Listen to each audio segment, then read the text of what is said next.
Hello, everyone. I am Melissa Forziat. I'm a keynote speaker, and when I speak, my topic is Take the Doughnut.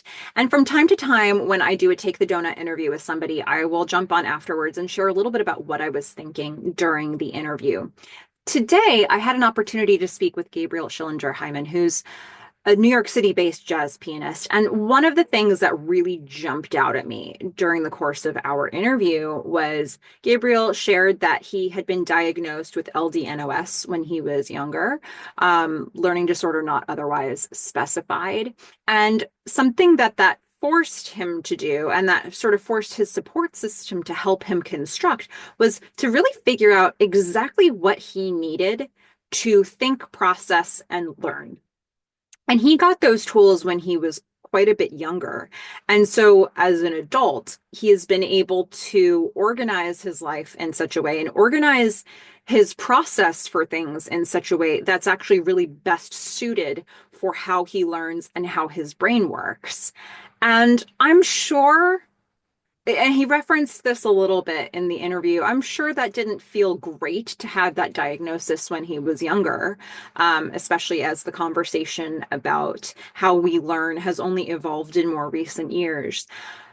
But I think that it's so interesting the tools that it gave him as an adult that so many adults don't have. That probably they could use them. I mean, to go into your adulthood knowing exactly how you need to organize information to be the most productive for yourself. There are a lot of people who don't know how their brains work to that degree, and they are less productive for it. They can sometimes be more frustrated because of it, and they were never sort of given the assessment and the tools that they needed to figure out what they actually need to do specific to how they function and how they work.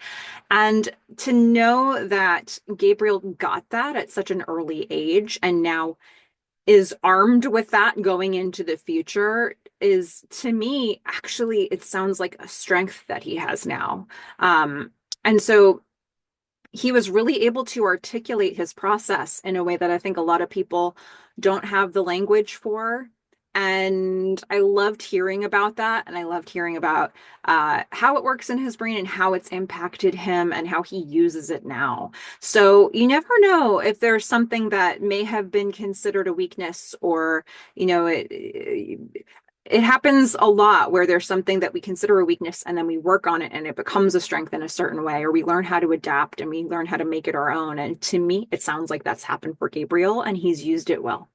So who knows what in your life right now is a struggle for you, that you can keep working on it and you can find a way to make it into a strength or adapt it so it can become a new thing that you have a mastery of. So if there's something out there that isn't strong for you, use Gabriel as your model for this. And, I hope that his interview inspires you. Go out there, everybody, get inspiration, get donuts. Bye.